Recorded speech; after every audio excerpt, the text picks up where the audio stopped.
सती सौभाग्यवती मनकर्णिका माता, सती सौभाग्यवती विमल माता, आदरणीय पूर्णाचार्य गुणेश दादा, आदरणीय प्रज्ञावंत डॉक्टर लक्ष्मीकांत दादा, मोक्ष श्री विभूताई व त्याचप्रमाणे जणू काही ज्यांच्या मांडीवरती बसून मला अभ्यास करायची संधी मिळाली ते ऋषितुल्य कैलासवासी बापूसाहेब नगरकर व ज्यांच्या पुण्याईनं मला या अभ्यासाची संधी मिळाली ते माझे वडील तीर्थरूप कैलासवासी अण्णा आणि आज मला खास पारनेरून इथे आशीर्वाद देण्यासाठी आलेले आमचे पूर्णाचार्य अरविंद काका यांच्याही चरणी कृतज्ञतापूर्वक नमस्कार करतो। त्याचप्रमाणे आमचे नवले आजोबा आणि उपस्थित असलेला सर्व मातृवर्ग। नित्याच्या सवयीप्रमाणे आपण या मंगलाचरणाच्या एक 5 ओळी घेऊया। अध्याय 13वा सृष्टी निर्मिती वर्णन। श्री गणेशाय नमः, श्री सद्गुरुभ्यो नमः, श्री भवानी शंकराय नमः, श्री मातृपितृभ्यो नमः, श्री कुलदेवताय नमः। मागील अध्याय विस्तारे करून केले नारद दर्पहरण वर्णन। आता सद्गुरु कृपाघन कथा सुरसवधवे पुढे विधी म्हणे हे विप्रोत्तमा तुझं सांगतो शिवचरित्र महिमा। जो असे निगमागमा अतर्क्य आणि अज्ञात शिवस्वरूप वर्णितो अद्भुत यदा नष्ट झाले सकळ जगात दिशा झाल्या तमयुक्त नष्ट रविचंद्र झाले ग्रह नक्षत्रांचा थांग नव्हता निशा व दिवसही नव्हते पंचमहाभूतांची सत्या तत्वप्रधान नवशेषुरे शब्द आणि स्पर्श यांचे रूपरसास गंधकांचे संपूर्ण अभिव्यक्ती या सर्वांचे नव्हते उद्भत ते वेळी। आज आपण 13वा अध्यायापर्यंत येऊन पोहोचलेलो आहे। मी जसं सांगितलं की मुख्य शिवपुराणामध्ये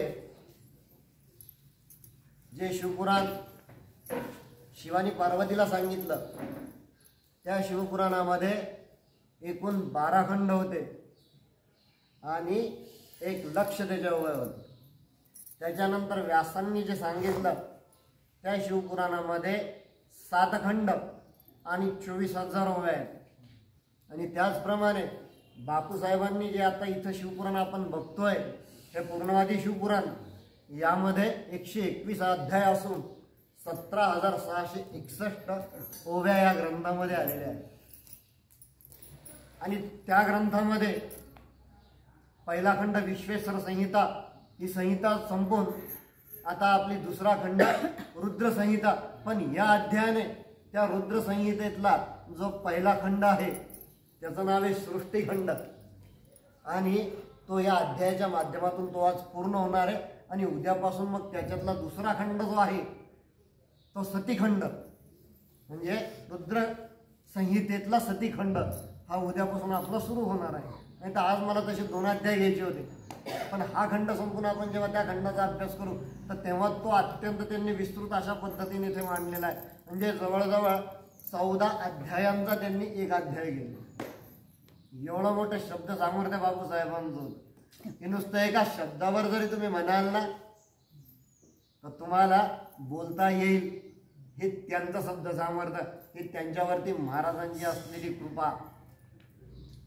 आणि ज्यावेळेस आणि आता इथं पुढे एक कथा सुरू झालेली आहे ते शिवचरित्र ते सांगतात आहे की हे शिवचरित्र इतकं अद्भुत आणि इतकं विशाल इतकं व्यापक आहे की ज्यावेळेस पुन्हा एकदा लय झाला तदनंतर लयामध्ये कुठल्याही अस्तित्व शिल्लक राहिलेलं नव्हतं।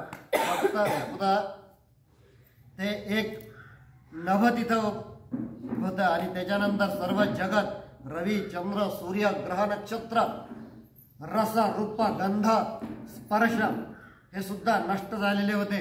आणि त्याचप्रमाणे याच्यामध्ये कुठल्याही प्रकारची अभिव्यक्ती राहिलेली नव्हती। चोहीकडे अंधार अत्यंत घोर अशा प्रकारचा अंधार तिथे पडला होता आणि फक्त उपस्थित होतं ते सद्ब्रह्म स्थित ते असं सत मात्र तिथं उरलेलं होतं।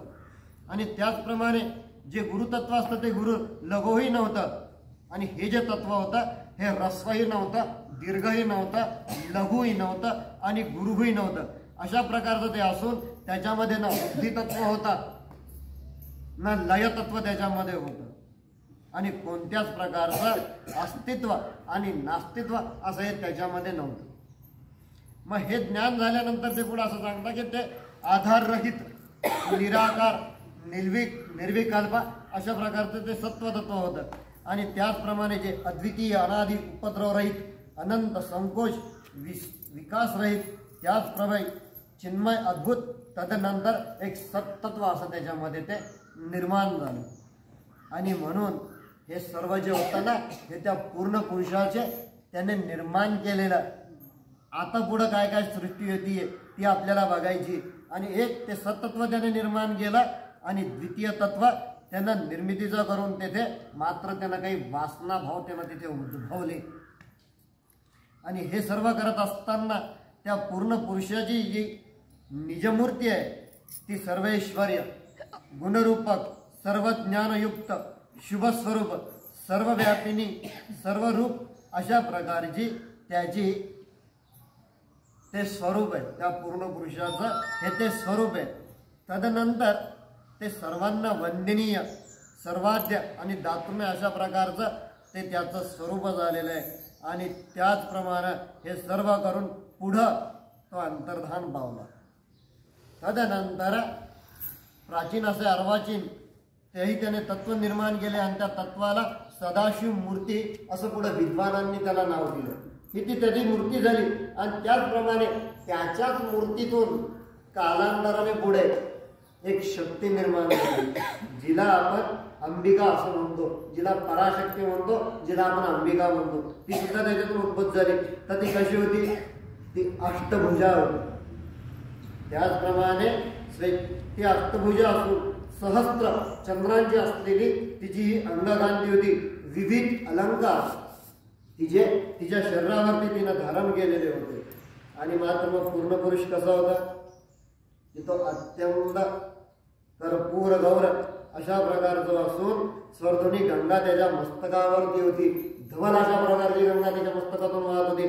भारी सुंदर अशा प्रकारचा चंद्रकोर त्याचा होता. आणि पंचवदन तो असून प्रत्येक मुखावर मात्र 3 नयन त्याला होते.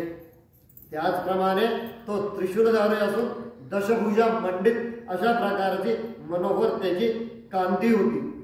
आणि जेव्हा त्यानं या पराशक्तीची निर्मिती केली त्याचबरोबर त्यानं अजून एक निर्मिती केली आणि ती म्हणजे शिवक्षेत्र काशी याची त्यांनी निर्मिती केली. आणि म्हणून काशीला अविमुक्त क्षेत्र म्हणतात. कारण जेव्हा जेव्हा प्रलय होतो, जेव्हा जेव्हा या सृष्टीचा नाश होतो, तेव्हा तेव्हा ते साक्षात त्रिशूळावरती काशी क्षेत्र भगवान शिव हे उचलून धरतात. त्याच्यामुळं काशी ही क्षेत्र असं आहे की ते कधी लयही पावत नाही आणि ते कुठेच कधीच लय पावत नाही. कारण त्याच्यामध्ये शिवतत्व असतं म्हणून त्याला अविमुक्त क्षेत्र असं म्हटलेलं आहे.